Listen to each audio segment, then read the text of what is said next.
ang mga kwento ng pag-ibig, kwento ng buhay at kwento ng pag-asa dito sa Barangay Love Stories. Love Stories. Ang sabi nila, para masarap magluto ay kailangang maayos ang lahat sa kusina, malinis ang lababo, maayos ang daloy ng tubig at walang bara sa grease trap.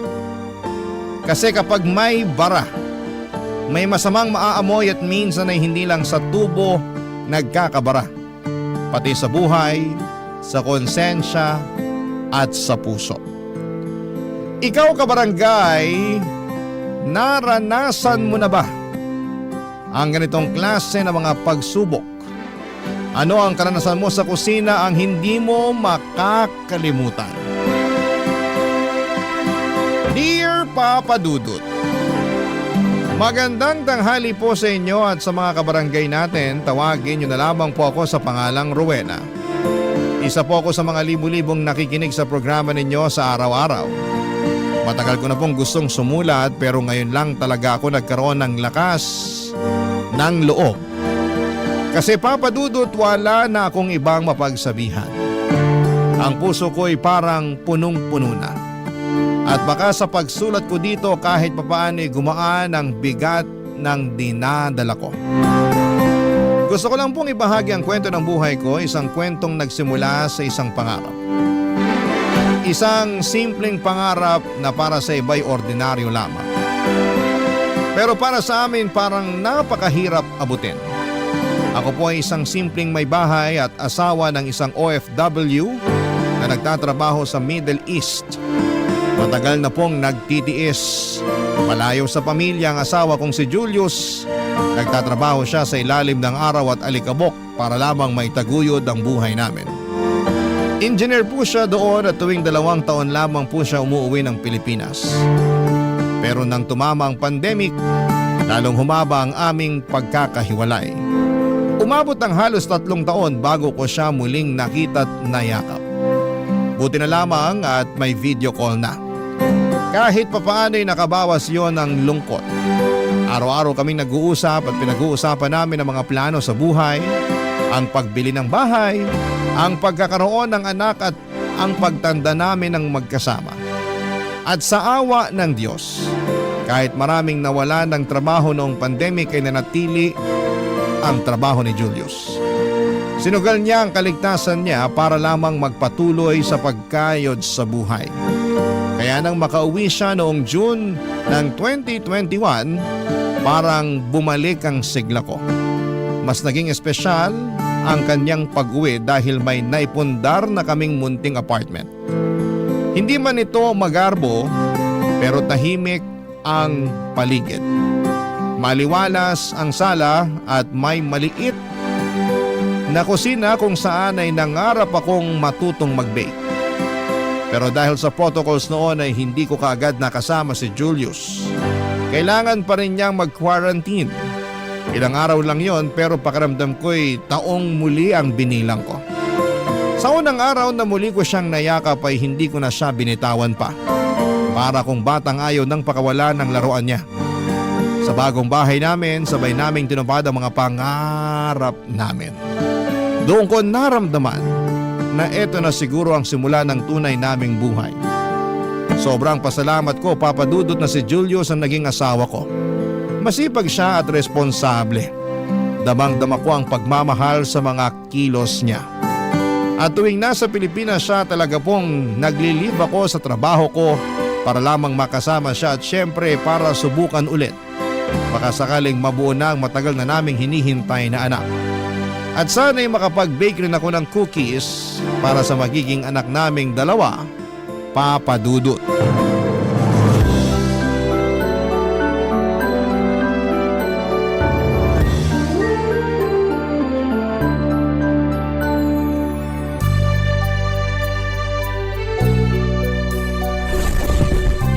Ba't parang natahimik ka, mahal? Naninibago lang, mahal. Naku, iniisip ko palang nalilipad ka pabalik sa trabaho mo, mahal. Namimiss na agad kita. Nalulungkot na ako agad. Ikaw lang bang nalulungkot? Ako rin kaya, mahal. Sana dito na lang ako sa Pinas pero paano? Ang hirap dito. Ang sahod, naku po. Baka hanggang ngayon, kung hindi man nangungupahan, baka nakikitira pa rin tayo kina mama. Mas maganda pa rin kapag mag-aasawa ka, nakahiwalay, nakabukod talaga. Tulad ngayon, nasosolo kita. Mahal, naku, hindi ako makahinga sa ginagawa mo. Sana makabuo na talaga tayo, mahal. Sana nga talaga. Gusto ko na rin magkaanak tayo eh. Lahat ng gamot, mga payo ng doktor, ginagawa ko naman. Bakit pa kasi sa dami ng lalaki sa mundo? Ako pa yung may maliit na sperm count. Sana yung hindi kayang bumuhay ng bata, sila na lang yung hindi magkaanak. Pero mukhang baliktad pa. Mahal, magkakaanak din tayo. Di ba nga, araw-gabi tayo? Makakabuo rin tayo. Makaka-jackpot din tayo. Sana nga bullseye na. Para pagka-uwi ko dito, may bata na naglalaro sa bahay. May ingay na. Ang saya siguro nun, no? Siyempre naman. Walang kasing sayang mabiyayaan tayo ng anak. Babae man o lalaki, kahit ano. Blessing ang magkaroon tayo ng anak. Kapag lalaki, Julius ang magiging pangalan niya. Junior mo talaga? Siyempre naman. Eh paano kung babae? Eh di Julia. Ano? Maganda naman ang pangalang Julia. Pero biro lang. Gusto ko, Rowena. Para patas tayo. Para gagawa pa tayo ng isa pang lalaki. Julius at Rowena ang pangalan nila. Tapos kapag may dumagdag pa, doon na tayo mag-isip ng ibang pangalan. Siguro maganda kung Julina, pero pwede ring Rolius. Ikaw talaga? May pangalan bang ganun? Meron. Ang magiging pangatlong anak natin. Ayaw mo nun, Unique? Pwede naman. Hiling ko lang, mahal, na kahit isa lang, ibigay na sa atin. Kaya to. Kapag ibigay ng Diyos sa magiging anak natin, aalagaan talaga natin. Mamahalin. Ibigay ang pangangailangan niya. Susuportahan sa gusto niya. Kailangan mo siyang i-guide ng mabuti kasi ikaw nandito. Siyempre, i-guide ko rin siya online. Magiging tatay pa rin ako kahit nasa abroad ako. Gusto kong lumaki siya ng matalino at may malawak na pangunawa sa mundo. Kahit ano ibigay sa atin, lalaki, babae, bakla o tomboy, wala akong pakialam doon. Anak natin siya, kaya mamahalin natin siya. Alam mo, tama ka dyan. Kahit ano pa siya, mamahalin natin dahil anak natin siya. At kung ano ang gusto niya sa buhay, basta nasa mabuting landas, suportahan natin. Ganun naman talaga eh. Kasi diba, may mga bagay din tayong gusto noon pero ayaw na magulang natin. Pero alam kong parte naman sa atin yun. Tama ka talaga, mahal. Mahal na mahal kita, mahal. Mahal na mahal din kita, mahal. Papa Dudut, buo ang tiwala naman na makabuo kami ng anak. Akala ko noon, Papa Dudut, ay doon ko na matutupad ang matagal kong inaasam. Ang maging isang ina. Pero hindi pala ganon kadali yun. Mahirap ang sitwasyon dahil sa sperm count ni Julius. Pero kahit ganoon ay hindi kami nawalan ng pag-asa. Lahat ng natural na paraan ay sinubukan na namin. Vitamins, healthy lifestyle, tamang timing, dasal, gabi-gabi. Pero sa tuwing aalis siya pabalik ng abroad ay may bahagi sa akin na unti-unting nawawala ng pag-asa. May sarili na kaming bahay at mas lalo akong nangarap dahil tama si Julius na kailangan namin ng ibang ingay sa bahay na dapat may kasama ako. Sa loob ng 6 na buwan mula nang umalis muli si Julius, ako na lang mag-isa sa apartment. Tahimik at sobrang tahimik. Habang lumilipas sa mga araw, Papa Dudut, mas lalong sumisikip ang dibdib ko sa tuwing dinadatnan ako. Sa bawat buwang lumilipas na walang pagbubuntis, pakiramdam ko ay parang may kulang sa pagkatao ko bilang isang babae. Hanggang isang araw sa sobrang pag-iisip ko, gusto ko na lang sanang ilubog ang sarili ko sa gawain. Sinubukan kong mag-bake ng cookies. Saka naglinis ako ng bahay, kusina, banyo, lahat. Doon ko napansin ang lababo. Hindi na maayos ang agos ng tubig. Mabaho at parang may bumabara. Naghanap ako ng isang tagalinis ng grease trap online. Akala ko'y simpleng bagay lang. Isang teknikal na problema lang sa bahay. Pero hindi ko alam, Papa Dudut, na yun palang simpleng problema sa lababo ang magiging simula ng pinakamasalimuot na yugto ng buhay ko. Dumating ang lalaking tagalinis, magaspang ang mga palad pero may kumpiyansang hindi ko may paliwanag. May kayabangan ng kilos, hindi siya yung tipong kagigiliwan ng magulang mo. Pero yung tipong kaya kang paikutin sa isang sulyap lang. Earl ang pangalan niya. Hindi ko alam kung dahil ba matagal akong hindi nakakaramdam ng presensya ng lalaki o dahil ba sa katahimikan ng bahay namin. Pero nang araw na yon, Papa Dudut, ay may nangyaring pagbabago.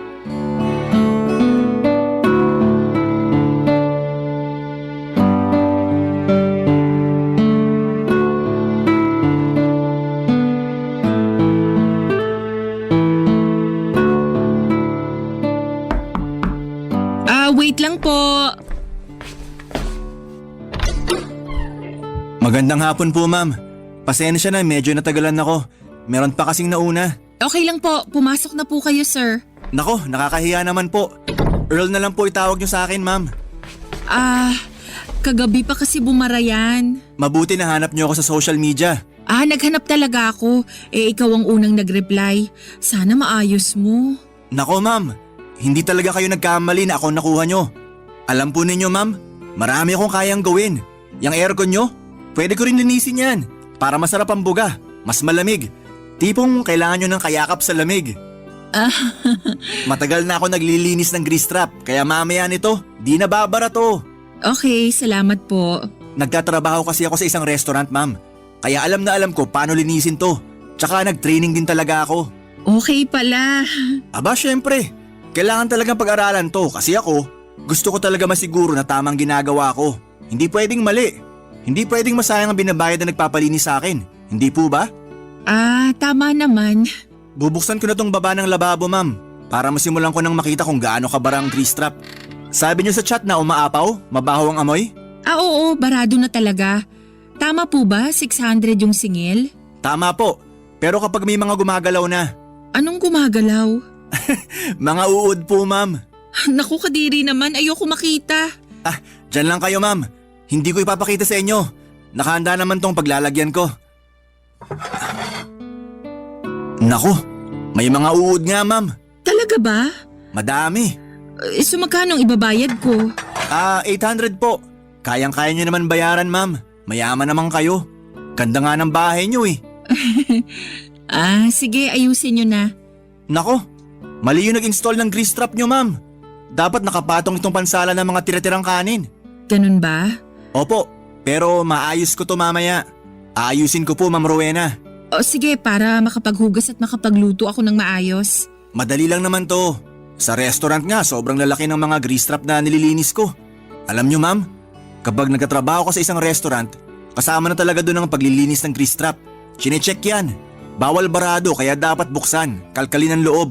Para maganda ang daloy ng tubig mula sa gripo. Hindi babara. Kaya dapat araw-arawin. Masipag ka pala. Kailangan po yan. Habang bata, dapat buhos ang lakas. Alam nyo, ma'am, bata pa lang ako. Banat na ako sa trabaho. Nag-construction din ako hanggang ngayon. Sideline para kumita ng pera. Sanay ako sa kahit anong trabaho. Kaya kita nyo naman sa katawan ko. Libre gym ang trabaho ko. Lilinisan ko lang to. Pwede po sa CR ko linisan to? Sige. Handa po ako. May dala akong sabon para malinis ko talaga. Magbabayad na lang po kayo mamaya. Salamat, Earl. Salamat din po sa inyo, ma'am. Teka, kayo lang ba nakatira dito? Mukhang walang ibang tao. Oo, nasa abroad kasi ang asawa ko. Anak nyo, ma'am, nasa school? Hindi pa kasi kami binibiyayaan ng asawa ko. Sana pag uwi niya makabuo. Kaya pala mukha pa rin kayong dalaga, ma'am. Kasi hindi pa kayo nagkakaanak. Pero sana magkaanak din kayo ng asawa nyo. Sana nga. Salamat. Walang anuman po. Sorry, ma'am. Hayaan nyo akong sabihin to sa inyo. Unang kita ko po kasi sa inyo kanina. Para po kayong anghel. Ang ganda nyo po. Swerte ng asawa nyo sa inyo. Naku, ako ang maswerte sa asawa ko.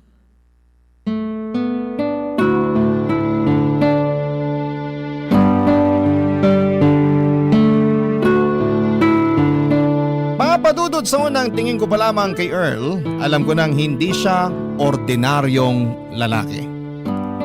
May tikas at lakas ang kanyang presensya na mahirap ipagkaila.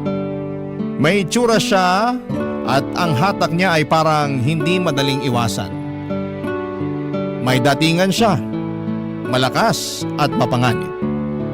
Kita sa mga mata niya na parang may something at kakaiba ang titig niya sa akin.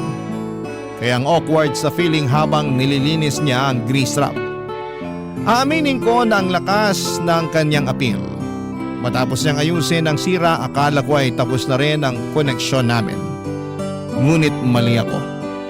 Ilang araw pa lang ang lumipas ay nakatanggap na ako ng message mula sa kanya. Sa una ay kumustahan lang dahil siguro'y wala rin akong ginagawa sa bahay kaya nire-replyan ko. From kumusta ang lababo to personal things ang pinag-uusapan namin. Naging madalas sa mga exchange messages namin, Papa Dudut. Lumikha ito ng kakaibang sigla sa araw ko. Sa bawat bahas ng cellphone ko ay parang napupuno ang bakanteng bahagi ng puso kong may uhaw sa pansin. Hindi ko alam kung saan nagsimulang maging mali ang lahat. Siguro'y noong mas hinahanap ko ang kanyang mga message sa akin kaysa sa tawag ni Julius. Siguro noong mas inabangan ko ang mga notification mula sa kanya kaysa sa update sa remittance. Hanggang sa hindi na lang kami nagkukumustahan, may mga pagkakataong nagyayaya siyang bisitahin ako sa bahay. Sa simula ay tumatanggi ako, Papa Dudut. Pero dumating din ang araw na napagod na akong tumanggi. Isang araw ay pumunta siya sa bahay hindi para maglinis ng grease trap, kundi para maging isang bisita lang. At mula roon ay parang tuluyan ng may nabasag sa akin. Isang selyo na matagal ko ng pilit na pinoprotektahan. Unti-unti akong pinasok ng tukso. At doon na nagsimula ang kasalanang hindi ko na naiwasan. Barangay Love Stories. Barangay Love Stories. Papa Dudut, nagsimula ang kwento ko sa isang pangarap. Pero nauwi sa pagkakamaling hindi ko na maibabalik kailanman. Gaya ng marami, ang pangarap lang namin ay simple. Magkaroon ng sariling bahay at mabuo ang isang masayang pamilya. Kaya nang makabili kami ng apartment, akala ko'y simula na yon ng mas masaya naming bukas. Pero hindi pala sapat ang bahay para matawag na isang tahanan. Dumating ang katahimikan habang wala si Julius, unti-unting lumamig ang mga gabi. Ang mga dingding na sana'y pupuno ng halakhak ng aming anak ay nanatiling tahimik. Doon ko unang naramdaman ng lungkot na hindi ko maipaliwanag, isang uri ng pangungulila na hindi kayang sagutin ng video call o pera mula sa remittance. Doon pumasok sa buhay ko itong si Earl. Hindi lang siya basta tagalinis ng tubo. Sa kanyang mga tingin at kilos may hatak siyang mahirap na iwasan. Pawisan pero hindi dugyot. May angas pero hindi bastos. Mas lalo siyang naging kaakit-akit habang tinititigan ko siya.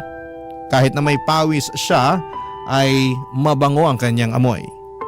At sa isang babaeng katulad kong nauuhaw sa atensyon at haplos ay naging mahirap na huwag pansinin ng kakaibang karisma niya. Hindi ko na napigilan ng sarili ko, ang dating pangarap kong tahanan ay naging pugad ng kasalanan. Ginawa naming motel ang bahay na sana'y magiging pugad ng munting pamilya. At bawat gabi ng paglimos ko ng oras mula kay Earl, alam kong may binibitawan akong pangarap. Pero sa mga sandaling yon ay pinili kong ipikit ang mga mata ko, Papa Dudut. Pinili kong kalimutan ang asawa kong nagsusumikap sa ilalim ng araw habang ako'y nilalamon ng init dito sa sariling bahay namin. Habang wala ang asawa ko'y inaangkin naman ang katawang ko ni Earl. Sa kanyang mga bisig ako nagpakulong. Sa kanyang yakap at init ay pinili kong magkaroon ng kasalanan at magtaksil, Papa Dudut.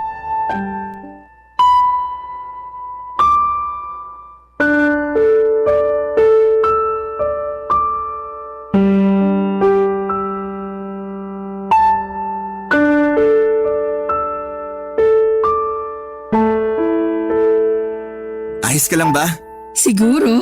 Ilang beses na natin ginagawa to, ganyan ka pa rin. Mukhang hindi sanay. Alam mo naman ang dahilan. Rowena naman, nabibigay ko naman ang gusto mo. Hindi pwedeng mabuntis ako. Maingat ako. Alam ko na hindi ka pwedeng mabuntis kasi wala dito ang asawa mo. Lagot ka kapag nangyari yun. Nandito ako para pasayahin ka, hindi para maging problema mo. Masaya ka naman sa akin, di ba? Oo, masaya akong kasama kita at napapaligaya mo ko, Earl. Yun naman pala eh. Ginagalingan ko nga para mas lalo kang matuwa sa experience mo sa akin. Tsaka alam mo naman, bata pa ako. Malakas. Halatang bata. Kapag wala kang client, dito agad ang punta mo. Aba syempre naman. Parang grease trap lang yan. Kailangan araw-araw chinecheck para malinis. Walang bara kapag ginagamit ang gripo. Diretso ang tubig. Hindi ba? Speaking of grease trap, baka need mo nang i-check. Mamaya, check ko yan. Pero sa ngayon, yayakapin muna kita hanggang sa magsawa ako sa'yo. Earl, seryoso ko. Sa susunod, kailangan na nating gumamit ng proteksyon. Baka magkamali ka, baka makabuo tayo. Oo na, huwag ka na mag-alala. Para sa ikapapanatag ng loob mo, gagamit na ako. Salamat. Ayoko mag-alala ka. Alam mo, Rowena, natanong ko na to sa'yo dati pero alam ko naman ang sagot. Nandito lang ako hindi para ibigin mo, kundi gamitin. Pero hindi ako nagrereklamo. Wala naman tayong commitment sa isa't isa, kaya gagawin ko yung gusto mo. Kakayanin ko para wala tayong problema. Yun nga lang kapag dumating ang asawa mo, 1 buwan kitang hindi mayayakap. Mamimiss kita. Kapag bumalik na siya sa abroad, magagawa rin naman ulit natin yung ganito. Kung single ka lang, ikaw talagang gusto ko makasama forever. Ewan ko sa'yo, Matapos mo makuha ang katawan ko, ganyan ka na? sira ka talaga. Kapag ganyan, ipapakilala mo ko sa parents mo at kamag-anak. Siyempre naman. Pero dahil may asawa ko, sinisikreto mo pa rin sa akin kung saan ang bahay nyo. Huwag mo nang alamin. Pumupunta naman ako dito. Baka may tinatago ka sa akin, ha? Rowena naman. Baka saan na naman mapunta tong usapan na to. Wala akong tinatago. Kinukwento ko naman sa'yo lahat eh. Tsaka sa kanila ako may tinatago. Itong relasyon natin, ayoko malaman ng parents ko. Binata ako tapos nakikipagrelasyon ako sa babaeng may asawa. Kaya wag na. Ang mahalaga, kapag gusto mo ng service ko, nandito agad ako. Pero hanggang kailan ang ganito? Hanggang walang nakakaalam. At alam kong mamamatay tayong walang makakaalam. Maingat naman tayo eh. Promise ko sa'yo nandito lang ako. At kapag kapiling mo ko, wala kang ibang iisipin kundi kaligayahan. Papadudot madalas ang pagkikita namin. Madalas din ang pagkakasala ko. Parang si Earl na ang asawa ko pero palihim ang kanyang pagpunta sa apartment dahil syempre baka may mga marites na nakapalibot at magsumbong sa asawa ko o sa kamag-anak niya. Kaya maingat kaming dalawa. Sa tuwing matatapos ang bawal naming sandali ay tinatakpan namin ito ng pagbibiro ng mga salitang tila pampalubag loob. Isa sa mga yon ang pinaka-tumatak sa akin, Papadudot. Ang sabi ni Earl na buti raw at hindi pa ako nabuntis ng asawa ko kasi mukha pa rin akong dalaga. Pero sa loob-loob ko ay gusto ko nang magkaanak kami ni Julius. Gusto kong maging ina ng mga anak niya. Gusto kong bigyan ng anak ang asawa ko at makasama ko sa apartment. Yung biro niyang mukha akong dalaga sa unang dinig ay natawa ko. Pero habang inaalala ko ay ramdam kong tila tinatadyakan ang pagkatao ko. Parang sinasabi niya na kahit ilang ulit pa kaming nagsama ni Julius, bilang mag-asawa ay parang wala ring saysay dahil ang katawan ko ay para sa asawa ko ay naging laruan ng iba. Pero gusto kong tigilan na ang relasyon namin pero parang may tumutulak pa rin sa akin na ipagpatuloy ito. Gusto ko pa rin kayakap si Earl. Nararamdaman ang bisig niya at hininga niya. Tuwing may nangyayari sa amin sa kama, maingat siya na hindi ito magbunga. Pero hindi kasi yon ang totoong panganib, Papadudot. Ang tunay na panganib ay yung sa tuwing inuulit namin ang bawal. Lalo bang lumalalim ang sugat sa konsensya ko. Hanggang sa naging routine na lamang. Hanggang sa tuluyan ko nang binitawan ng takot at pinili ang kasalanan. Isang araw hindi na ako dinatnan. Hindi ko kaagad pinansin, baka stress lang. Baka hormonal imbalance. Pero dumaan ang mga araw at walang dumating. Hindi pa ako umaamin sa sarili ko noon, Papa Dudut, pero ramdam ko na may nabuo. At eksaktong dumating ang araw na yon, ang pagbalik ng asawa ko mula sa abroad. Hindi ako nakakuha ng pitis, sa puso ko ay eto na ang simula ng pinakamasakit na kabanata ng buhay ko. Kung talagang buntis ako, pero baka pwede kong sabihin sa kanya ang dinadala ko. Kung talagang buntis man ako, Papa Dudut. Nginitian ko si Julius nang dumating na siya, niyakap, hinalikan at nagpakitang tuwang-tuwa. Pero sa loob-loob ko ay nagtatago ako sa dilim ng katotohanan. Ang anak na pinakahihintay naming mabuo ay anak pala ng tagalinis ng grease trap, Papa Dudut.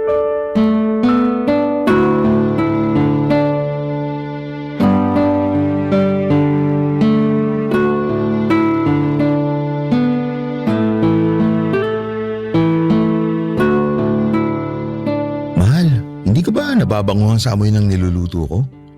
Napapansin ko, parati ka na lang natutulala simula nang umuwi ako rito. May problema ka ba, mahal? Wala naman.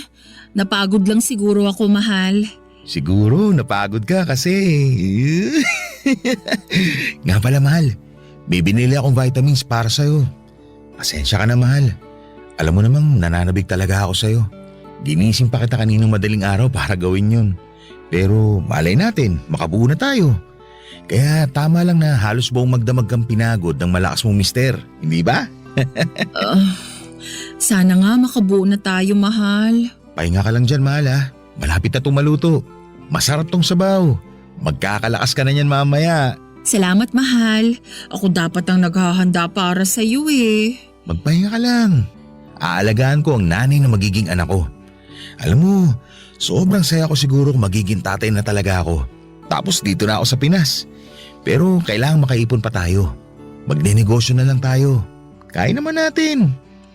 Lord, sana ibigay mo na sa amin yung hiling namin na isang anak. Kahit isa lang po. Magiging tatay ka, mahal. Oh, bakit ka umiiyak? Mahal kita. Gusto kong bigyan ka ng anak. Sana. Bibigay sa atin ni Lord June. Ramdam ko, mahal. Ito na yung hinihintay natin. Tiwala lang. Nagtitiwala naman ako. Dapat tumawa ka. Huwag ka nang umiyak. Basta, kakain ka ng niluto kong sabaw ha.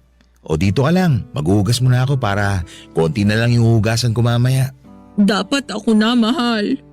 Minsan ka na nga lang umuwi dito, ikaw pa ang gumagawa niyan. Ako dapat ang nagsisilbi sa'yo. Umaandar na naman yung mentality mong ganyan. Dito sa bahay natin, patas tayo. Nagkataon lang na lalaki ako.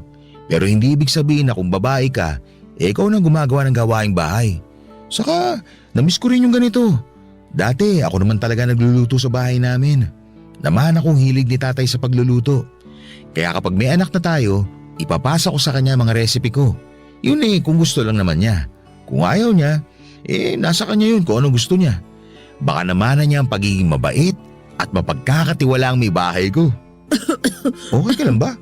Uminom ka kaya muna ng tubig. Sorry na talaga, mahal. Mamaya, yayakap na lang ako. Hindi na kita papagurin. Sa susunod na gabi na para makapagpahinga ka rin. Mahal, salamat sa pagmamahal.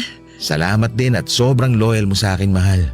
Kasi alam mo, yung ibang misis dyan na kapag iniwan ng mister dito sa Pinas, ayun, naghahanap ng ibang lalaki. Marami akong naririnig at nababasa ng mga ganyang storya. Ang lala, no? Hindi man lang makatiis. Hindi man lang inaalala na nagkakandao-gaga sa trabaho mister nila sa ibang bansa. Tapos nanghangaliwa pa sila. Ibang klase. Dapat ang mga ganyan, hinihiwalayan talaga. Di ba, mahal? Mahal? Oo, dapat lang. Pero ikaw, tiyak na hindi kita hihiwalayan. Kasi alam kong ako lang sa buhay mo. At kami lang dalawa na magiging baby natin ang mamahalin mo forever. Oo, mahal. Forever. Steady ka lang dyan. Paglilingkuran kita ngayong araw. Uy, malakas ang pressure ng tubig ah. Parang gustong kumawala ng tubig. Dapat pala pahinaan ang pressure.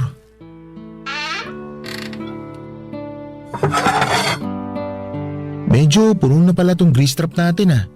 Kailangan na natin magtawag ng tagalinis nito para pag alis ko, wala ka na problema. Ikaw na ba maghahanap mamaya, mahal? Oo, hahanap ako ng tagalinis. Mabuti nang malinis to kaysa magkaaberya pa to kapag wala na ako. Mas dapat kitang bantayan. Baka kung sino-sino lang papasok dito at iba na pala ang sadya.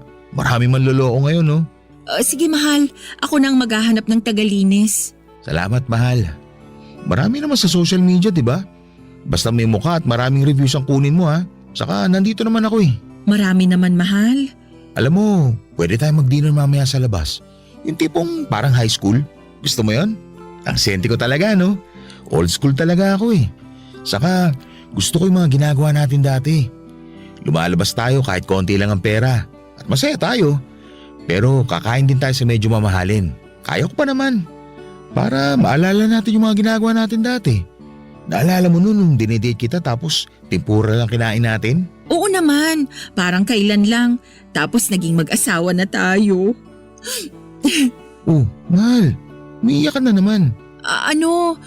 Masaya lang ako na nagkatuluyan tayo. Kasi alam kong mahal na mahal mo ako. Siyempre naman. At ikaw, mahal mo ako.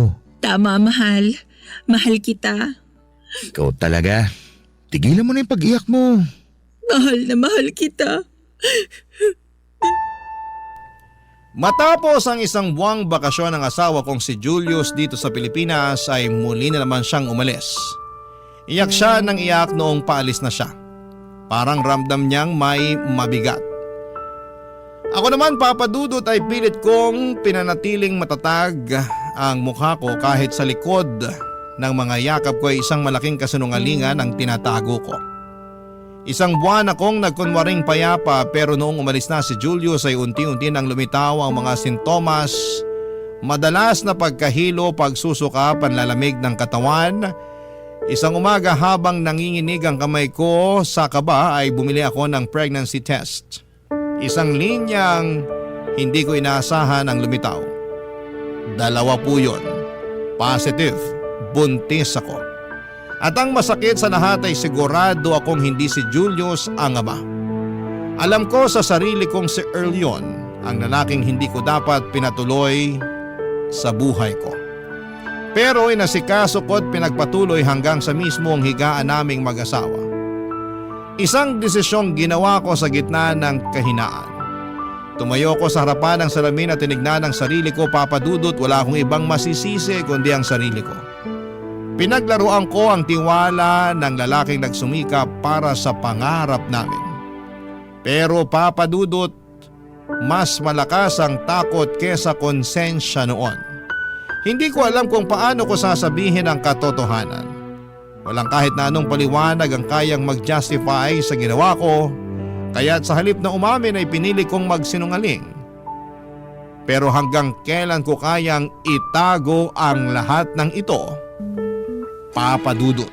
Barangay Love Stories. Barangay Love Stories. Papa Dudut, tinawagan ko si Julius. Ibinahagi ko sa kanyang balita na buntis ako. Ramdam ko sa boses niya ang saya, ang pag-asa at pananabik. Paulit-ulit niyang sinasabi dati pa na sana raw yung nangyari sa amin bago siya umalis ay maging jackpot na. Para kapag bumalik siya ay may sasalubong na sa kanyang isang munting anghel. Hindi niya alam na hindi ang pagmamahal niya ang bumuo sa batang dinadala ko. Hindi niya alam na ang pinapangarap naming bunga ay nagmula sa kasalanan. Isa itong bunga ng pagkakamali, isang batang walang kamalay-malay na sa simula pa lang ay nilibing ko na sa kasinungalingan ang buong pagkatao niya. Sa bawat tibok ng puso ko ay kasabay ang pagdududa at takot. At dumating na ang araw ng panganganak ko. Dumating ang munting anghel sa aking buhay. At agad akong napaaninag sa mukha nito ang pagkakaiba at hindi ko nakita ang mata ni Julius ni ang ngiti ng lahi namin. Sa kislap ng kinang ng bata ay nakita ko ang pagkakamaling unti-unting sumisiklab sa puso ko. Namanan niya ang mukha ni Earl. Nagtataka ang mga tao sa paligid bakit daw mukhang maaga ang panganganak ko. Hindi nagtagal, Papa Dudut, ay naglakas loob ang pamilya ni Julius. Binilang nila ang mga araw mula sa pag-uwi ni Julius para alamin ang katotohanan. At nang magsimula silang mapaisip ay pinili nila ang DNA test, ang tanging daan para malaman ang katotohanan. Dumating ang resulta, hindi nga si Julius ang ama ng anak ko. Nangyari ang mga discovery na ito na hindi ko alam.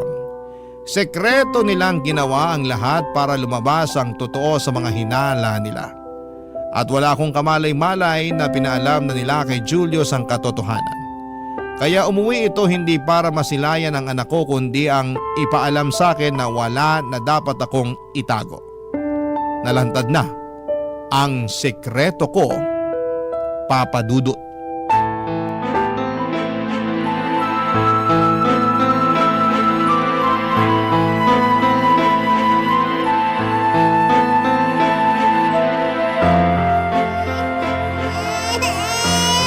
Baby, tahan na. Sandali. Sino ba to? Ang mas lalong di tatahan ng anak ko ng dahil dito eh. Sandali, nandyan na.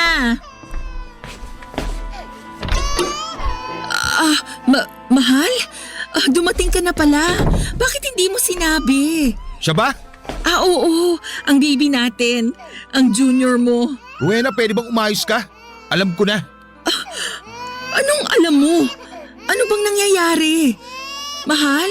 Tignan mo tong papel na dala ko. Nakakabasa ka naman, hindi ba? Mahal?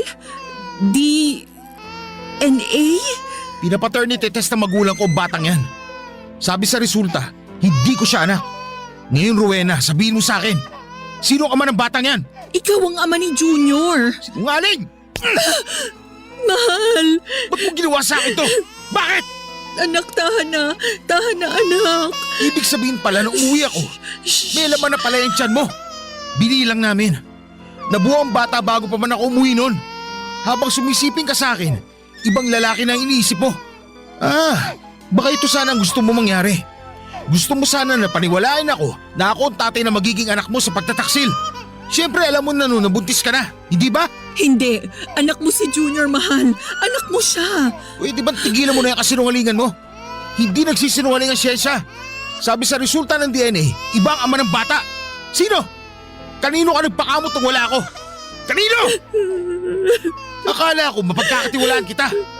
Akala ko mahal mo ako pero ginawa mo akong tanga. Binigay ko naman sa'yo lahat. Lahat, Rowena. Nagtrabaho ako sa ibang bansa para may maipadala sa'yo. Para meron tayong magandang buhay. Kailangan ko magtrabaho para sa kinabukasan natin. Tapos babaliwalain mo lang lahat yon. Mahal. Tigilan mo ako sa kakamahal mo. Dahil hindi mo ako mahal. Makasarili ka. Maharot ka. Malandi ka. Hindi ka makatiis. Nakakahiya ka, Rowena. Nakakahiya ka. Sorry.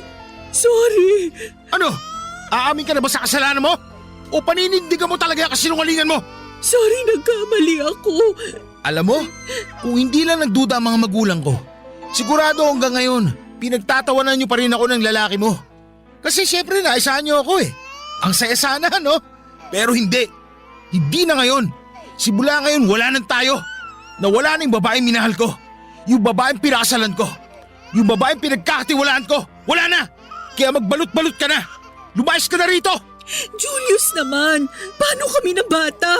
Ang kapal ng mukha mo para tanungin ako niyan. Alam mo naman ang sagot. Puntahan niyo ang ama ng batang yan. Magsama kayo kung gusto niyo kahit hanggang sa impyerno. Sinayang mo lahat ng pangarap natin. Napakulang kwenta mo. Mahal. Sabi na huwag mo akong tawagin mahal. Sige na. Lumayas na kayo sa pamamahay ko. Julius, wag. Ayaw mo umalis ha? Halika. Gusto mo ng ganito ha? Yung kinakaladkad ka. Hindi ako lalayas. Bahay ko rin to. Hindi mo bahay to. Kaya lumayas ka, malandi ka. Oo, nagkasala ko. Pero bahay ko rin to. Ano? Ang kapal talaga ng mukha mo. Conjugal property natin to. May karapatan ako dito. Anak ng... Talaga ha? Ibang klase. Lumayas ka! Layas! Hindi! Makinig ka! Bahay ko lang to! Medyo mahina rin pala yung kukote mo no? Anong ibig mong sabihin? Siguro, nakatunog ang tadhana na mangyayari to. Kasi, nasa pangalan pa ni ate itong bahay. Alam mo, bobo ka rin Makati ka eh. Hindi ba sina ate may-ari nito? Binili ko lang to sa kanila. Buti, hindi pa nailipat sa pangalan ko. Kaya tigil-tigilan mo ako sa conjugal na yan. Wala kang karapatan dito. Lumayas ka na! Kundi tatadya ka na ata palabas! Ano? Gusto mo bang ulitin ko? Maawa ka, Julius, maawa ka. Hindi na ako gagawa na kung ano man. Hindi na. Tapos, gusto mo ako maging ama ng batang yan? Gagawin mo pa akong tanga! Pasensya ka na ha. Walang kasalanan ng bata rito. Kasalanan mo to! Pumatol ka sa ibang lalaki kahit may asawa ka na! Sige na! Kunin mo na mga gamit mo! Umalis ka na sa bahay na to! Julius, nagmamakaawa ako. Gusto mo ba tumawag pa ako ng barangay? O baka gusto mo ipatampot pa kita sa pulis? Gusto mo ipagsigawan ko pa sa lahat na etong asawa kong balandi Pinapalayas ko kasi nagpakamot sa ibang lalaki habang wala ako! Yung ba gusto mo? Sige na! Kunin mo na mga gamit mo! Kung gusto mo magdemanda, gawin mo! Pero ngayon, kailangan mo na umalis sa bahay na to at baka magdilim pa paningin ko! May magawa pa ako hindi maganda! Ayoko dungisan ang kamay ko, Rowena! Umalis ka na! Papadudot dumaan ako sa isang unos na ako mismo ang nagsimula. Akala ko po ay may habag pa si Julius na maibibigay sa akin pero wala na pala akong pwedeng kapitan pa. Iniwan niya ako at pinalayas niya ako sa bahay namin at doon ko lang rin po nalaman ang katotohanan tungkol sa apartment naming tinitirhan. Sa pangalan pa pala ng kapatid niya ito nakapangalan, wala akong legal na karapatan kahit isang sulok sa bahay na minsang inakalang magiging pugad ng aming pamilya. Napagtanto ko po na lahat ng inakala kong akin ay wala pala talaga. Wala po akong mukhang may harap sa pamilya ko, naniniwala silang mabait at tapat akong asawa. Hindi ko kinayang aminin sa kanila ang buong katotohanan na ako ang sumira ng pamilya ko. Na isa akong taksil at malanding babaeng pumatol sa isang tagalinis ng grease trap. Kaya kahit napakahirap ay pinili kong lumayo sa pamilya ko. Ayaw kong marinig ang mga sumbat nila dahil alam kong kasalanan ko naman ang lahat ng ito. Nakipagkita ako kay Earl, dapat niyang malaman na wala na akong tinitirhan at bistado na ako ng asawa ko. Hindi ko po alam kung anong klaseng lakas ng loob ang nagtulak sa akin para makipagkita, Papadudot. Siguro yung maasa kung kahit papaano ay may malasakit siya sa akin dahil siya ang tunay na ama ng anak ko. Pero Papadudot, ang pagharap namin ay ibang klaseng unos. Para akong tinangay ng ipo-ipo at ibinagsak sa kawalan. Parang naging pera-peraso ang pagkatao ko at hirap akong buuin itong muli. Mahirap po talaga. Sobrang sising-sisi ako sa nagawa kong pakikipagrelasyon sa kanya, Papadudot.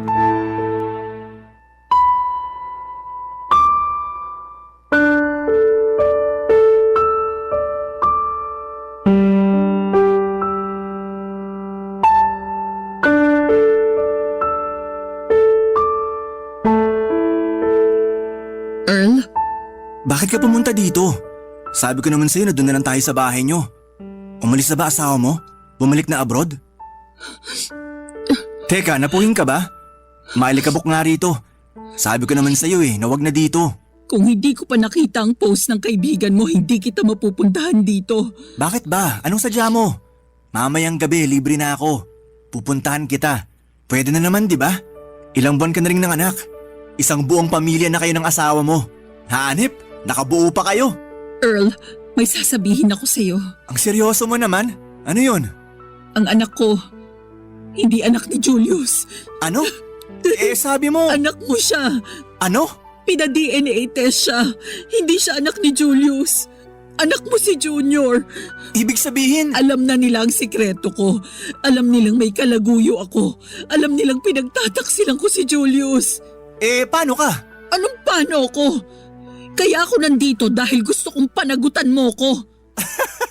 Anong panagutang sinasabi mo? Nahihibang ka ba, Rowena? Hindi ako nahihibang. Hiniwalayan na ako ng asawa ko. Ang sabi niya bahala na ako sa buhay ko. Malaya na akong gawin ang gusto ko. Earl, ikaw lang ang matatakbuhan ko. Meron tayong anak. Magiging pamilya tayong 3. Rowena, hindi pwede yung sinasabi mo. Kahit anak ko pa yan, hindi tayo pwede magsama. Anong hindi pwede? Kasi hindi pwede. Tapos. Sige na, umalis ka na rito. Magtatrabaho pa ako. Kita mo naman oh, nakakahiyang makipagchismisan lang ako rito. Tsaka huwag kang gumawa ng iskandalo. Bakit ka ganyan? Dahil ba may iba ka na? Nagkaroon ka ng ibang babae habang buntis ako't hindi nagpapakita sa'yo? Para walang makahalata na may ibang lalaki sa buhay ko? Hindi ka nakatiis? Naghanap ka ng iba, ganun ba? Tigilan mo nga ako sa mga banat mong ganyan. Ikaw ang hindi nakatiis. Kaya nga pumatol ka sa akin, di ba? Ano? Sige na, umalis ka na. Hindi ako aalis, Earl. Kailangan kita. Kailangan ka ng anak mo.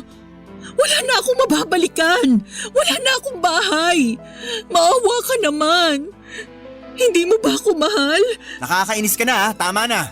Ibig sabihin, ginamit mo lang ako. Ginamit mo ang kahinaan ko para makuha ang gusto mo. Rowena, alam natin sa simula na hindi seryosong relasyong meron tayo. Ang importante, masaya ka kapag ginagawa natin yun. Napunan ko ang pagkukulang ng asawa mo. Pero wala akong balak na maging asawa mo. Kasi… Sige, ituloy mo. Kasi ano? May asawa na ako at pamilya. Ano? Walang hiya ka! Aba, Napakasama mo! Binaboy mo lang ako! ginusto mo ang lahat, Rowena. Ginusto mo lahat. Hindi kita pinilit. Kaya pala gusto mo lang sa bahay ginagawa ang lahat dahil may asawa ka na pala. Ayaw mong ipaalam sa akin kung saan ang bahay mo. Buti nakita ko sa post ng kaibigan mo na nagtatrabaho ka rito.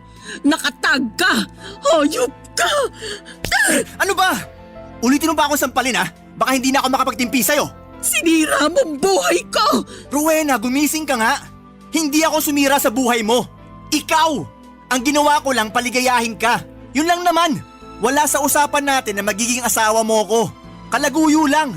Nasaan utak mo? Walang iya ka talaga! Sige, sampalin mo pa ako. Gusto mong ikwento ko sa lahat kung gaano ka nasasarapan kapag ginagawa natin yun sa loob ng bahay nyo? Gusto mo para mas lalo masira yung pangalan mo? Sige, gawin mo. Total sinira mo naman ang pangalan ko. Sirang-sira na. Sisirain ko rin ang buhay mo. Matapos akong palayasin ni Julius, ang tanging direksyon na naisip kong puntahan ay kay Earl. Pero sobrang sakit pala nang malaman kong hindi rin kami pwedeng magsama ni Earl dahil may asawa at anak na rin siya. Para akong iniwan ng lahat. Parang pinagsakluban ako ng langit at lupa. Pakiramdam ko noon ay parang binuhusan ako ng malamig na tubig at parang gumuhit ang bawat salitang yon sa puso ko. Hindi ako makapaniwala, Papa Dudut. Paanong ganito kadaling magsalita si Earl samantalang ako ay araw-araw na pinapasan ng bigat ng kasalanan yon. Iniwan niya ako bitbit ang anak naming walang kamalay-malay at higit sa lahat ay itinulak niya akong mag-isa sa kahihiyan at kawalan. Mula noon ay para akong multong gumagala, wala akong permanenteng tirahan at walang makausap at higit sa lahat ay wala akong kapatawaran. Kahit mula sa sarili ko. Araw-araw ay hawak ko ang anak kong inosente at hindi ko maiwasang mapaluha dahil ang bawat ngiti niya, ang bawat paghimig niya ng mama ay paalala na siya ay bunga ng isang pagkakamali. Hindi ko po siya sinisisi, Papa Dudut, ang bata'y walang sala. Ako ang may kasalanan, ako ang gumawa ng desisyong yon. Madalas kapag mag-isa ako sa sulok ng inuupahang maliit na kwarto ay napapatingin ako sa kisame at napapabulong na sana'y hindi na lamang nagbara ang grease trap. Isang simpleng problema sa lababo ang naging simula ng lahat ng ito. Isang tawag sa isang hindi kilalang lalaki, isang tukso na hindi ko pinikilan. At ngayon, isang buhay na punong-puno ng pagsisisi. Hindi ko po alam kung may kapatawaran pa sa mundong ito ang kagaya ko, Papa Dudut. Pero sa bawat sandaling kasama ko ang anak ko ay pinipili kong bumawi. Ginagawa ko ang lahat para maibigay ang pagmamahal na maaaring hindi na niya makuha sa ama niya. Sana po balang araw ay matutunan din niya akong patawarin. Hanggang dito na lamang po at salamat po sa pagbibigay ng espasyo para sa isang katulad kong nagkamali.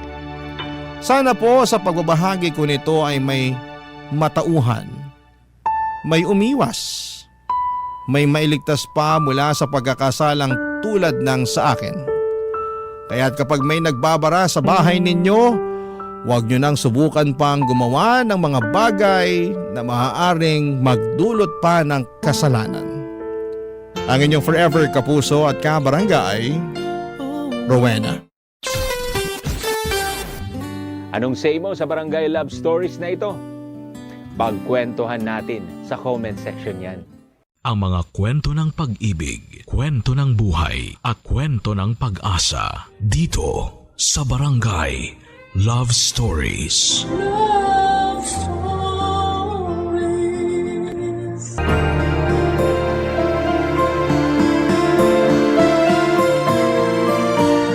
Pinakamahirap daw turuan ang mga matatanda kesa mga bata.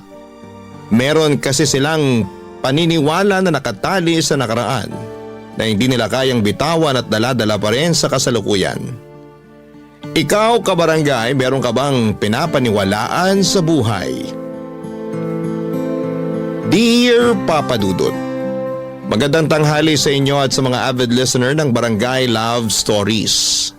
Itago niyo na lamang po ako sa pangalang Analea, 35 years old at nakatira sa Quezon City. Nadiskubre ko ang programa ninyo noong sinuggest ito sa akin ng kaibigan at dati kong kaopisina na mahilig makinig ng mga love stories sa radyo. Sinabi rin niya na subukan kong sumulat sa inyong istasyon, Papa Dudut, para ibahagi ang kwento ng buhay ko. Gusto ko rin humingi ng payo sa mga kabarangay natin kung ano ang mabuti kong gawin sa sitwasyon ko. Magsisimula ang lahat taong 2023 nang makilala ko ang partner kong si Jimbo. Nagtatrabaho ako noon sa isang private company sa Quezon City bilang data analyst. Katrabaho ko si Jimbo at mas bata sa akin ng 6 na taon. Bali 27 years old siya noon samantalang 33 na ako. That time may 6 na buwan na akong hiwalay sa long-time boyfriend at live-in partner ko for 10 years. Dahil sa cheating issue niya. Wala kaming anak, bagay na pinanghihinayangan ko. Lalo nang tumanda na ako.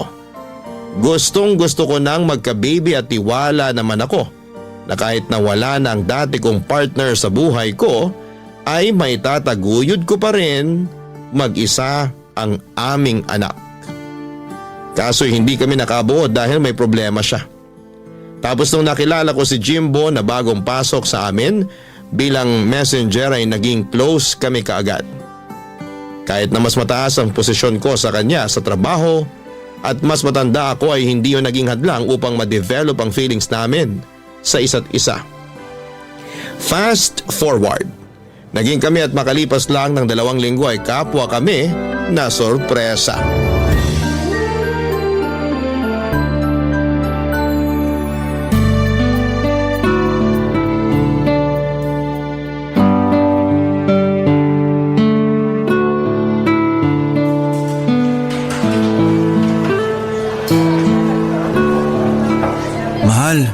Pansin ko kanino mo pa ako di kinikibo sa office ah.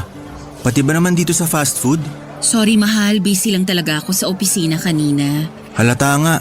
Nitingin nga di mo nagawa nung tinawag kita kanina para ihatid yung niluto kong lunch mo. Sorry ulit, pero inubos ko naman yung luto mo. Ang sarap kasi eh. Salamat. Paano di magiging masarap yun? Ikaw kaya lagi kong iniisip kapag nagluluto. Naku, yan ka na naman eh. Pinubola mo na naman ako. Hindi kaya. Oo na, pero talentado ka talaga pagdating sa pagluluto. The best na talagang masarap ang putahing niluluto mo. Diyan mo nga ako nakuha eh. Ganun ba?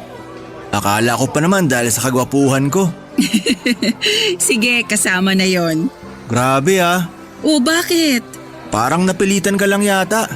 O baka naman naawa ka lang sa akin kaya sumigi ka na. Ewan ko sa'yo, mahal. Yan ang gusto ko. Ano? Kapag tumatawa ka, maganda ka na. Pero lalo ka pang gumaganda. Pero masaya ako kasi tumawa ka na. Di ako sanay na maghapon ka na kasi mangot eh. Sorry ulit sa pang-i-snub ko sa'yo ha. Hindi ko naman sinasadya yun. Okay lang, pero may problema ka ba?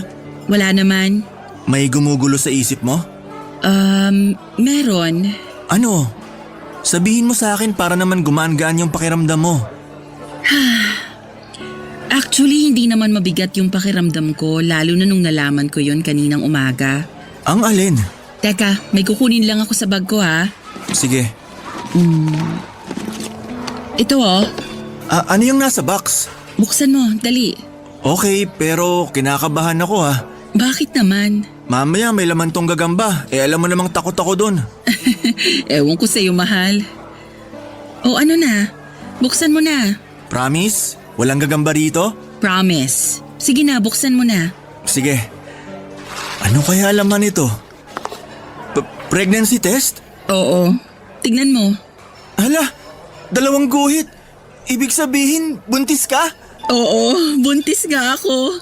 Kaninang umaga ko lang nalaman kasi ilang araw na akong delay sa menstruation ko.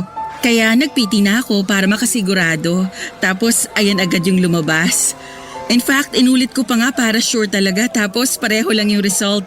2 guhit. Ibig sabihin positive. Magkaka-baby na tayo. Hindi ko alam yung sasabihin. Basta masaya ako at excited na maging tatay. Alam mo naman na matagal ko nang gustong magka-baby, di ba? Oo, nakwento mo nga tapos ayan na. Natupad na natin yung pangarap mo. Salamat, mahal. Kasi ginawa mo akong ina. Binigyan mo ako ng anak. Ako rin naman eh. Ginawa mo akong tatay.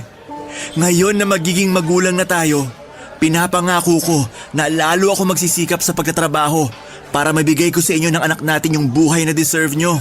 Hindi mo naman kailangan gawin mag-isa yun, mahal. Kasama mo ko. Tayong 2 ang magulang ng batang dinadala ko. Hindi lang ikaw. Kaya magsisikap din ako para maitaguyod natin yung baby natin. Salamat, mahal. Lalo ako na-inspired dahil sa magandang balita mo. Excited na akong sabihin kay nanay na magiging lola na siya. Siguradong matutuwa yon pero kinakabahan lang ako. Ha? Saan? Siyempre, hindi pa nga alam ng nanay mo na tayo na. Malalaman din niya at double celebration pa kasi magkakababy na tayo. Huwag kang kabahan. Mabait naman si nanay eh. Mahirap hindi kabahan, pero may tiwala naman ako sa'yo. Salamat sa pagtitiwala, mahal ko. Ano kayang magiging gender ng baby natin? Kahit na ano pa, basta healthy ang baby natin, ayos na ayos sa akin.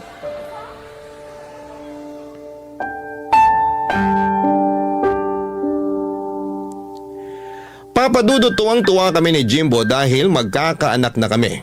Ang tagal kong hinintay na magka-baby kaya ganoon na lamang ang excitement na nararamdaman ko ng panahong yon. Sa wakas ay mararanasan ko ng maging nanay. Alam ko naman na makakaya kong itaguyod mag-isa ang magiging anak namin. Pero maswerte pa rin ako na nagkaroon ako ng partner sa katauhan ni Jimbo. Kahit na mas bata siya sa akin, hindi ko minamaliit ang kakayahan at magagawa ng boyfriend ko. Nagtiwala ako sa kanya na madadala niya ng maayos ang aming pamilya. Kaya minahal ko siya. Kung ilalarawan ko si Jimboy matangkad siya at malaki ang pangangatawan, magalang din siya sa lahat ng mga katrabaho namin at palangiti. Pero sa akin lang talaga siya close at naglalaan ng extra time. Nakausapin ako kung may pagkakataon. Yun na pala ang simula ng love story namin at hindi nagtagal ay inamin niya na nagugustuhan na niya ako. Kahit na walang katiyakan kung maibabalik ko raw ba ang nararamdaman niya dahil sa malayong pagitan ng edad namin. Pero wala naman sa akin yon, lalo at gusto ko na rin siya ng mga panahong yon. At nung nalaman kong buntis nga ako ay lalo kaming naging malapit sa isa't isa ng boyfriend ko. Isang araw ay nag-decide siyang ipakilala na ako sa kanyang nag-iisang magulang, ang nanay niya.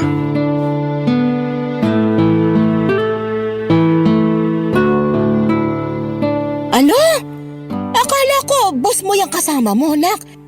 Hindi mo naman ako agad sinabihan na girlfriend mo pala yung ipakikilala mo. Boss ko naman po talaga si Analea kasi mas mataas ang posisyon niya sa akin. Ay, ganun ba? Hindi naman po kami pareho ng department ni Jimbo. Bale, meron pa po siyang supervisor. Yun po talaga yung boss niya. Pero kung titignan, magkatrabaho lang din kami. Pero matagal ka na ba dyan sa opisina niyo, Analea? Matagal na rin po. Nagsimula po ako doon nung 23 years old ako. Ilang taon ka na ba ngayon? 33 na po. Ay, mas matanda ka pala sa anak ko ng 6 na taon. Kung hindi mo natatanong, 27 anyos pa lang tong anak ko. Pero yung kuya niya, kaedad mo, nak. Okay po. Pero kahit na mas matanda po sa akin si Analea, mahal po namin ang isa't isa. Hindi ko naman kayo paghihiwalayin. Tsaka 6 na taon lang naman yan. Yung iba nga, 10 pataas yung pagitan ng mga edad, wala namang problema. Tsaka nasa tamang edad na kayo, lalo ka na anak. Salamat po, Nay. Sabi sa'yo, mabait na nanay ko eh. Oo nga. Grabe ka naman sa akin, Jimbo. Palagay mo sa akin katulad ng mga kontrabidang nanay na napapanood ko sa mga palabas sa TV. Hindi naman po. Tsaka alam ko po na mabait kayo kaya binida ko na po kayo kay Analea. Dapat lang kasi mabait naman talaga ako. Matanong ko lang kung gaano na ba kayo katagal simula nung maging kayo? Ang totoo, 2 linggo mahigit pa lang po. Pero may isa pa po kaming sasabihin sa inyo. Ha? Ano yun? Promise, wag po kayong mabibigla Depende kung sasabihin mong may ginawa kayong krimen ng girlfriend mo. Nay naman eh. Joke lang. Ikaw naman di ka na mabiro. Ano ba yung isa nyo pang sasabihin? Mahal, ikaw ba magsasabi o ako na? Ikaw na. Ang tagal naman. Ano ba kasi yun? Magkakaanak na po kami. Ano ka mo? Ulitin mo nga. Baka ako'y nabibingi lang. Sabi ko po, magkakaanak na kami ni Analea. Ay, Santissima.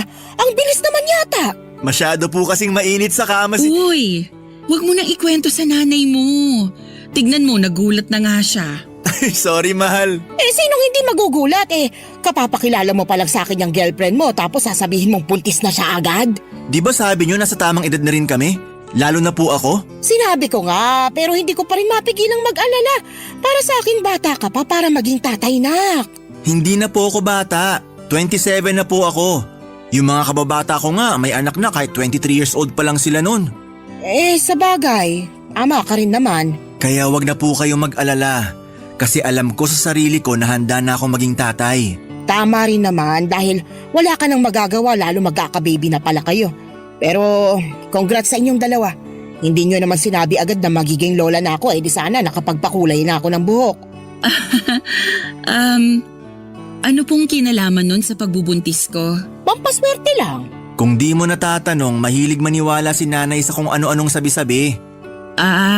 Hindi ba pwedeng magpaganda ko para pag nagpicture tayo mamaya at pinost ko sa Facebook ko maganda ang nanay mo?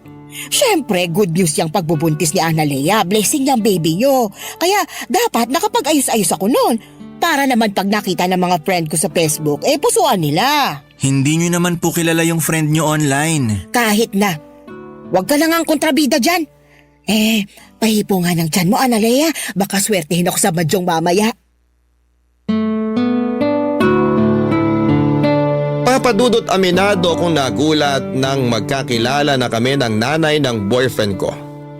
Mabait naman siya for my likings at ayos namang kausap. Pero hindi ako sanay sa pagiging maalaga at maalalahanin niya sa akin at sa magiging anak namin ng boyfriend ko. Lumaki kasi ako na walang kinamulatang nanay matapos nitong mamatay ng maaga. Wala na rin akong tatay dahil mas pinili nitong makisama sa ibang babae matapos akong iwan at ipagkatiwala sa lola ko.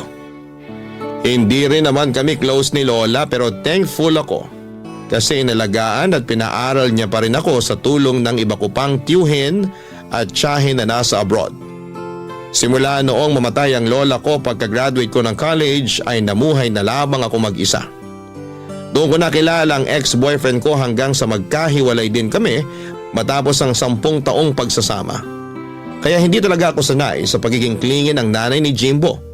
Pero hindi ko na lang pinahalata sa kanya ang pagkailang ko lalo na unang beses pa lang naming nagkita at nagkakilala noon. Ayoko rin naman na may masabi siya sa akin kaya pinakisamahan ko na lamang siya, Papa Dudut. Barangay Love Stories. Barangay Love Stories. Papadudot, dahil first baby ko ang dinadala ko ay kabado at todo ingat ako sa aking pagbubuntis. Kahit sinabi naman sa akin ng OB ko na hindi masela ng pagdadalang tao ko kahit na may edad na ako, ay nagkusa pa rin ako na mag-ingat at alagaan ang aking sarili. Ayoko kasing may pagsisihan lalo na at anak ko ang pinag-uusapan dito. Bukod doon ay matagal ko ring hinihintay na magka-baby kaya hindi ako makakapayag na mawala lang siya sa akin o kunin sa isang iglap. Kaya nga ginawa namin ni Jimbo ang lahat para maging magaan at maayos ang pagbubuntis ko. Nang mga panahong yon ay umuwi ako sa nirerentahan kong apartment sa Cainta, Rizal. Madalas ay nagmomotor lamang ako dahil yun naman ang usong transportasyon para mabilis makapagbiyahe. Okay lang naman pero malayo kasi ang inuuwian ko sa trabaho kaya nakakapagod at nakakangalay sa likod. Wala akong sasakyan dahil hindi praktikal sa akin ang kumuha. Pero noong nabuntis ako ay pareho kaming nag-alala ni Jimbo sa biyahe ko. At doon na nga niya ako kinausap dahil meron siyang plano.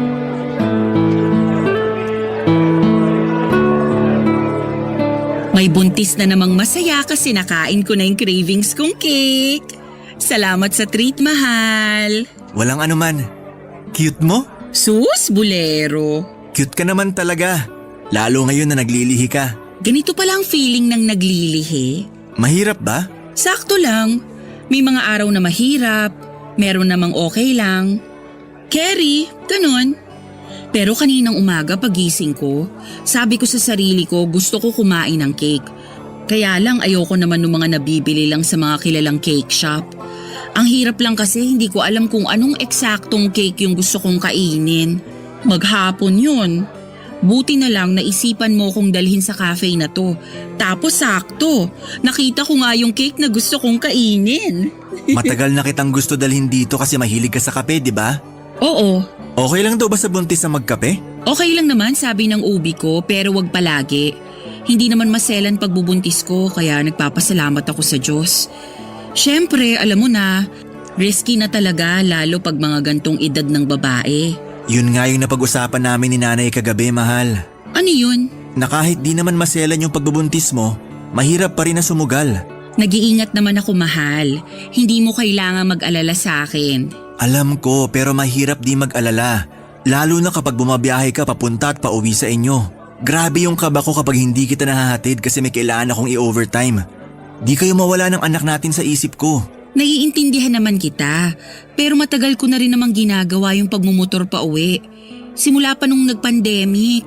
Para sa akin, mas mabilis ang biyahe at mas praktikal kaysa jeep. Saka maliit pa naman tong tiyan ko. Pwede pa akong umangkas sa motorsiklo. Kaya lang mahihirapan ka na pag lumaki na yung tiyan mo. Pwede naman akong mag-UV na lang. Hindi naman talaga problema yung biyahe. Yung inuuwian ko lang kasi sa Rizal pa yun. Malayo-layo rin. Kaya nga naisip namin ni nanay na tumira ka na lang sa bahay. Ha? Tumira sa bahay nyo? Oo, para magkasama na tayo at lalo kitang mabantayan. Tsaka mas malapit yung bahay namin sa trabaho natin since pareho lang naman na nasa Quezon City. Sige na, mahal. Pumayag ka nang tumira sa bahay namin. Sigurado ka ba talagang ayos lang sa nanay mo? Kasi baka sanay siya na kayong dalawa lang sa bahay nyo simula nung bumukod yung mga kuya mo. Oo naman, siguradong sigurado. Tsaka si nanay pa nga ang nagsuggest nun eh. Gusto ka rin daw niyang makasama sa bahay at mabantayan yung pagbubuntis mo. Okay, pero parang ako naman yata ang maninibago. Mabait naman si nanay. Tsaka huwag kang mag-alala kasi may privacy tayo sa bahay. May sarili naman akong kwarto eh. Ang gusto ko lang naman maging safe kayo ng baby natin. Pag doon na kayo sa bahay tumira, pwede kong gamitin yung tricycle namin. Yung nasa garahe nyo? Oo, pundar pa yun ng tatay namin. May kalumaan pero maayos pa naman yung makina. Tsaka wala namang gumagamit nun kasi may motor naman ako. Aayusin ko na lang para mas maging komportable ka. Kaya sana pumayag ka na. Kung lilipat kasi ako sa inyo, kailangan kong kausapin yung landlord ko. Saka yung mga gamit ko sa apartment, paano natin hahakutin? Huwag kang mag-alala, ako nang bahala dyan. Basta pumayag ka lang. pwede bang pag-isipan ko muna? Oo naman. Basta sabihan mo lang ako sa magiging desisyon mo. Huwag kang mag-alala, sasabihan talaga kita. Saka bigyan mo lang muna ako ng ilang araw para mag-isip. Medyo nabigla kasi ako eh. At saka malaking desisyon talaga yung gagawin ko sakaling lumipat ako sa inyo. Alam ko naman na mabait ang nanay mo, pero kailangan ko pa rin mag-isip. Naiintindihan ko naman. Kaya nga ayos lang sa akin na bigyan ka ng ilang araw. Thank you, mahal. Sobrang na-appreciate ko ang pagiging maunawain mo. Na-appreciate ko naman ang gustong mangyari ng boyfriend ko nang sabihin niyang tumira ako sa bahay nila kasama ang nanay niya. Nasa Quezon City lang din kasi sila nakatira at hindi hamak na mas malapit kesa sa inuwian ko sa Cainta, Rizal. Pero alanganin pa rin ako noon dahil makakasama ko sa bahay nila si nanay. Hindi kasi ako sanay nang may kasama simula nang maghiwalay kami ng ex ko at alam yun ni Jimbo. Pero alam ko na hindi na lamang sarili ko ang dapat kong isipin. Lalo na may buhay na sa sinapupunan ko. Kaya ginawa ko ang makakabuti para sa anak namin matapos kong pumayag na lumipat sa bahay nila Jimbo sa Quezon City. Kahit maliit lang ang bahay nila ay meron namang kaming sariling kwarto ng boyfriend ko. Kaya masaya pa rin ako dahil may privacy pa rin kami. Kaya lang ay may mga pagkakataon pa rin talaga na hindi mapigilang umiksena ng nanay niya.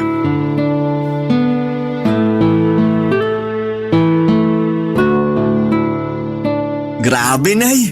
Sarap talaga nitong paksiw na bangus nyo. Kaya nga yan ang niluto ko kasi alam kong paborito mo. Kain ka lang ng marami, baka mamayat ka na niyan eh. Ikaw din, Analea, dapat laging busog ang buntis. Damihan mong kain mo kasi naghahati na kayo ng baby mo. Opo, salamat po, Nay. Mahal, pasuyo naman ng malamig na tubig. Nauuhaw na kasi ako.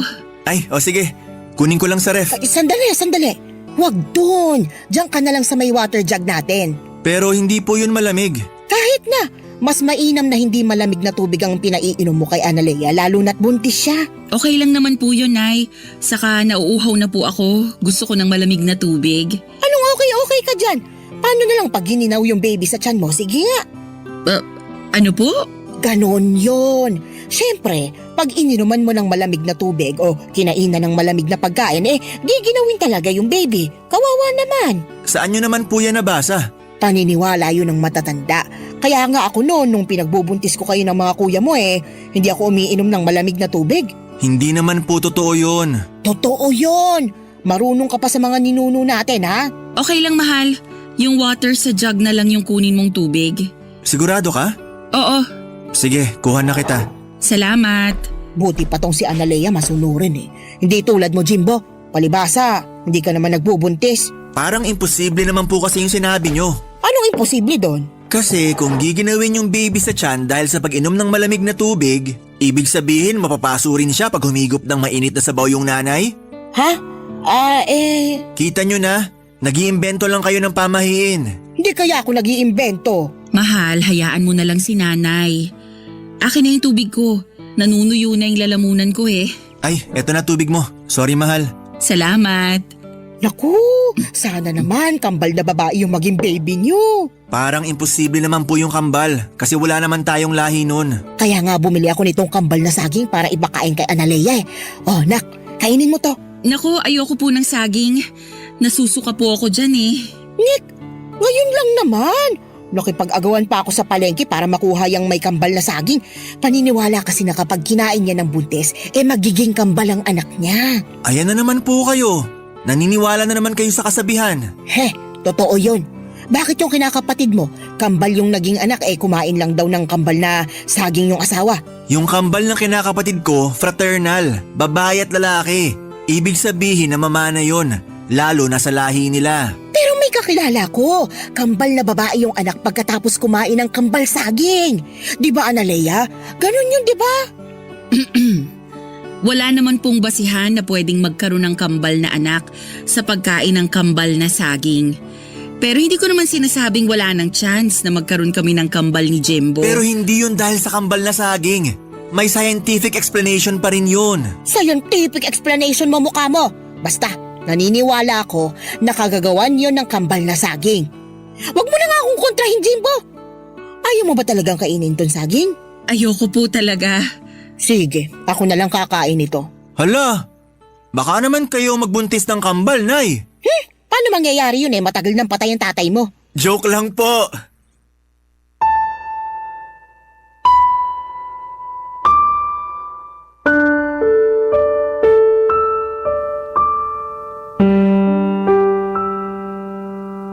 Papadudot nire-respeto ko ang nanay ng boyfriend ko dahil magulang niya yon.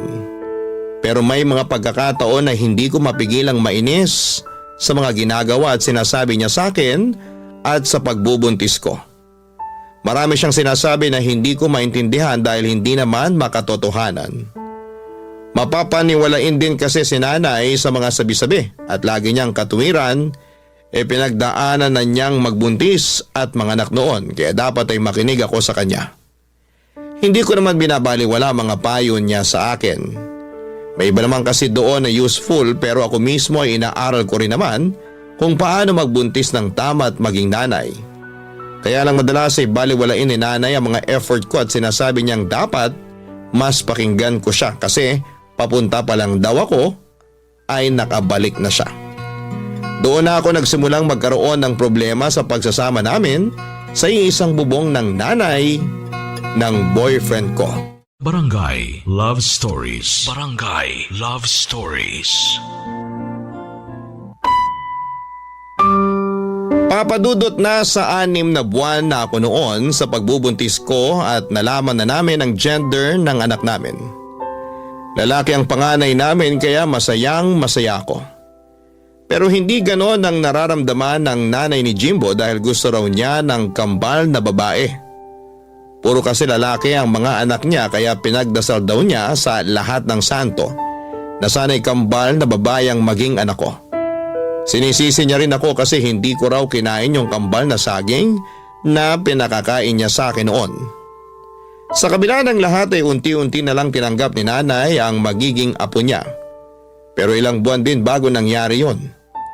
Puro kasi siya parinig sa akin na hindi ko raw sinusunod ang mga sinasabi niya para maging kambal na babae ang anak ko. Sa pikon ko minsan ko na siyang sinagot na sa anak niya galing ang genes na nagbibigay ng gender sa babae. Siyempre hindi siya naniwala doon dahil ako naman daw ang nanay at may matres sa aming dalawa ni Jimbo. Hinayaan ko na lamang siya kung yon ang paniniwala niya dahil na-realize ko na mas mahirap turuan ang matatanda kaysa bata. Dumating ang kabuwanan ko at patuloy pa rin si nanay sa pang-iinis sa akin.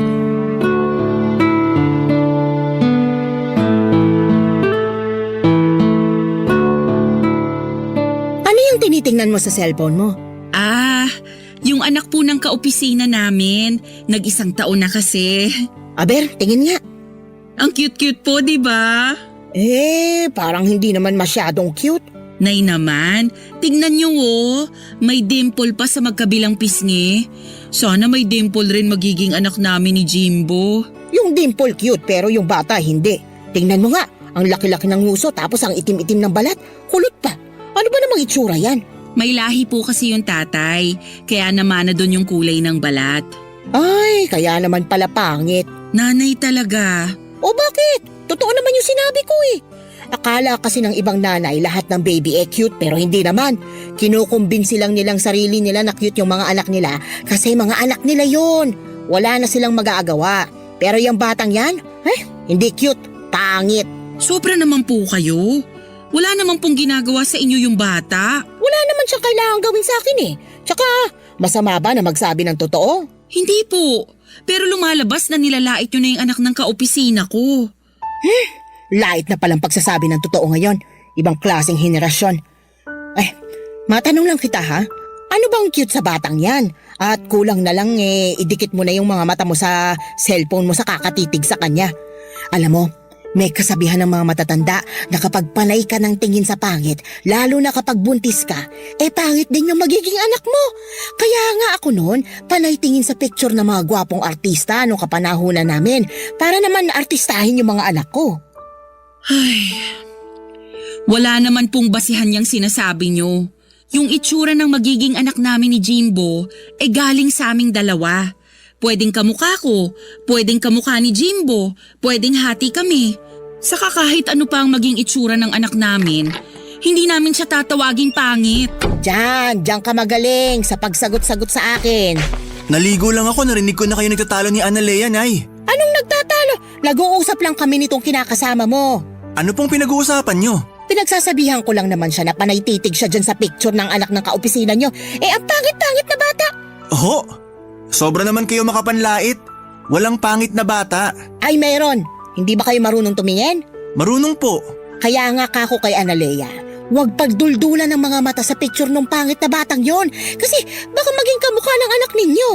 Paniniwala yun ng mga matatanda noon. Sige ka, magkakaroon ka ng anak na hindi mo kamukha kasi pangit. Nay, sumusobra na po kayo Hindi po magiging pangit ang anak namin ni Jimbo. Sa awa ng Diyos, normal ang baby namin. Walang kapansanan base sa ultrasound. Pero kahit na ano pang maging itsura niya, naniniwala akong hindi siya magiging pangit. Hindi rin naman pangit yung anak ng kaopisina namin. Kayo lang yung nagpapapangit dun sa bata kasi pangit yung ugali nyo. Ano sabi mo? Abay napakabastos mo Tama naman po si Analea. Sa lagay, mas kinakampihan mo pa yung babaeng yan kaysa sa akin na nanay mo? Ano klaseng anak ka? Hindi naman po kasi tama namang husga. Lalo na ng inosenteng bata. Tsaka masyado na kayong nilalamon ng mga pinaniniwalaan nyo na wala namang basihan. 2023 na po. Hindi na to panahon ng kopong-kopong. Ewan ko sa'yo. Marunong pa kayo sa akin. Pwede bang mamaya na kayo mag-away? Ha? Pati ba naman pag-aaway namin may schedule pa? Manganganak na yata ako, Day. Mamaya na kayo mag-away ni Jimbo kasi ang sakit-sakit na talaga. Hala, teka. Dadalhin na kita sa ospital, mahal. Papadudot mabilis akong sinugod ni Jimbo sa ospital at na-admit na nga ako para manganak. Buti na lang at safe ang baby namin dahil baka hindi ko mapatawad ang nanay niya sa pangi-stress sa akin. Ang tagal ko rin nagtimpi na huwag siyang masagot-sagot dahil nga sa ginagalang ko pa rin siya. Pero noong araw bago ako manganak ay punong-puno na ako sa kanya plus sobrang sakit pa ng balakang, likod at puson ko dahil nagle-labor na pala ako. Lumipas ang 6 na buwan ay nagkasundo naman kami ni nanay matapos pumagitna sa amin si Jimbo. Kinausap din niya ang nanay niya kaya himalang bumait ang pakikitungo nito sa akin. Masaya na rin naman ako dahil close siya sa baby boy namin at nagbobolontaryo pang mag-alaga sa anak namin lalo noong bumalik na ako sa trabaho. Kahit nakabado ako kasi ayokong ipagkatiwala kanino man ang baby ko, ay nagtiwala pa rin ako sa biyanang kong hilaw katulad ng pakiusap sa akin ni Jimbo. Kaya lang isang hapon habang nasa trabaho kami ni Jimbo, ay biglang tumawag sa akin si nanay kasi iyak daw ng iyak ang anak ko at hindi niya mapatigil. Sa alala ko ay nagpa-undertime ako at umuwi na sa bahay namin. Naabutan ko ang iyak ng iyak ang anak ko at takot na takot ako kasi para siyang hindi makahinga. Agad kong dinala sa pedya ang bata at doon ko natuklasan na may tonsillitis siya. Naiyak na lamang ako nang malaman yon at agad na tinawagan si Jimbo para sunduin kami sa klinik. Pagkawi sa bahay ay kinompronta ko si nanay.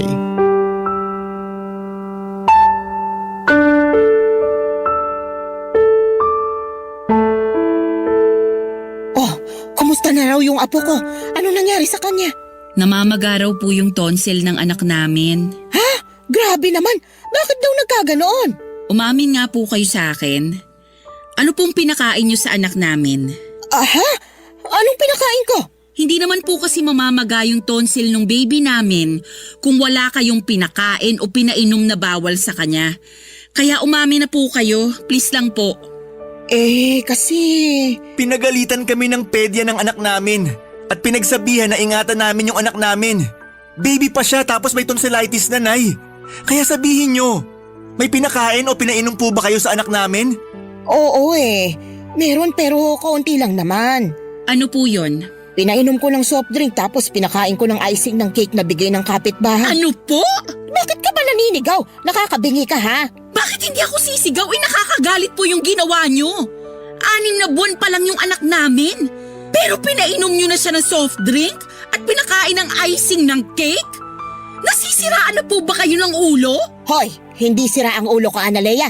Hinay-hinay ka sa pagsasalita sa akin ng ganyan, ha? Oh, bakit nananahimik ka lang dyan, Jimbo? Pagsabihan mo yung kinakasama mo, binabastos ako ng harap-harapan. Tama naman po si Analea. Mali po yung ginawa niyo sa anak namin. Kunti lang naman yun. Masyado namang sensitive yung lalamunan ng anak ninyo. Baby pa kasi yung pinag-uusapan natin dito. Saka bawal naman po talaga yung soft drink at icing ng cake sa 6 na buwan. Sus, hindi yan totoo. Yan yung sina Jimbo tsaka ay mga kuya niya noon. Nakatikim na ng kinanaw na kape nung mga baby pa lang sila. Partida, wala pang 6 na buwan noon yung mga anak ko. Nagkakape na. Wala namang nangyari sa kanila.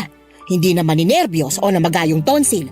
Ang sabihin mo, mahina lang talagang resistensya ng anak mo.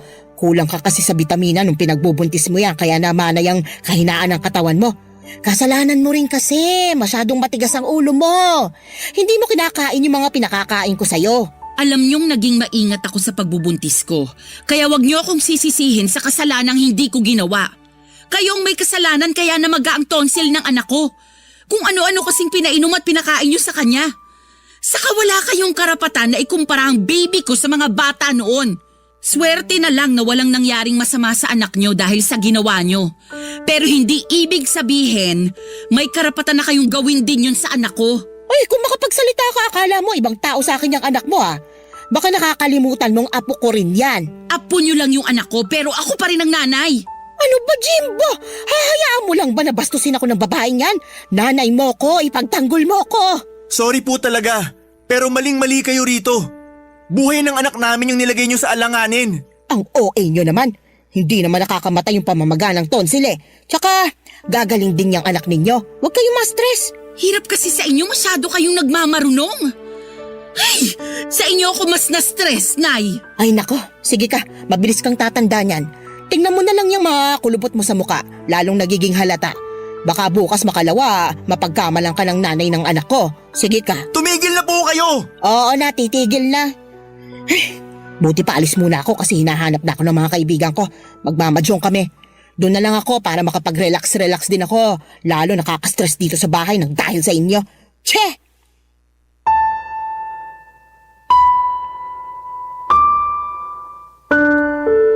Papadudot pag-alis ng nanay ni Jimbo ay napahagulhol ako ng iyak. Halo-halong lungkot, takot, pagkadismaya at galit na kasi ang naramdaman ko na mga panahong yon. Naiyak din si Jimbo pero inalo niya pa rin ako. Nagsorry siya dahil sa pagiging pabaya ng nanay niya at sa hindi nito pag-ako sa kasalanang nagawa. Pero hindi nabawasan noon ang galit ko kay nanay. Umakto lang na parang walang nangyari ang biyanang kong hilaw pero pinaramdam ko na wala akong tiwala sa kanya pagdating sa anak namin. Doon ko na naisipang mag-resign sa pinagtatrabahuhan ko upang mabantayan at maalagaan ang baby namin ni Jimbo.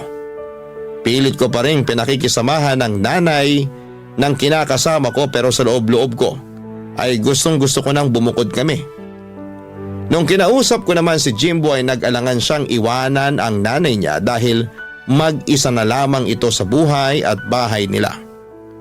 Bukod doon ay may maintenance na itong gamot sa high blood na lagi niyang pinapaalala. Kaya nga gano'n na lamang ang tampo ko kay Jimbo pero pilit ko pa rin namang tinimbang ang sitwasyon. Baka maging konsensya ko pa kung may mangyaring masama sa biyanang kong hilaw. Sana mapayuhan ako ng mga kabarangay natin, Papa Dudut. Aminado ako na may mga gabi na naiisip kong umalis na lamang kami ng anak ko sa poder ni na Jimbo at magpakalayo-layo. Pero mahal ko ang kinakasama ko kaya naguguluhan ako sa kung ano ang pwede kong gawin. Maraming salamat po sakaling mapili ninyong i-area ang istorya ng buhay ko. God bless sa Barangay Love Stories and more power sa inyong istasyon. Ang inyong forever kapuso at kabarangay, Analea. Barangay Love Stories. Barangay Love Stories. Anong say mo sa Barangay Love Stories na ito? Pagkwentuhan natin sa comment section yan. Nagustuhan ng iyong napakinggan? Ituloy yan via live stream sa www.gmanetwork.com/radio.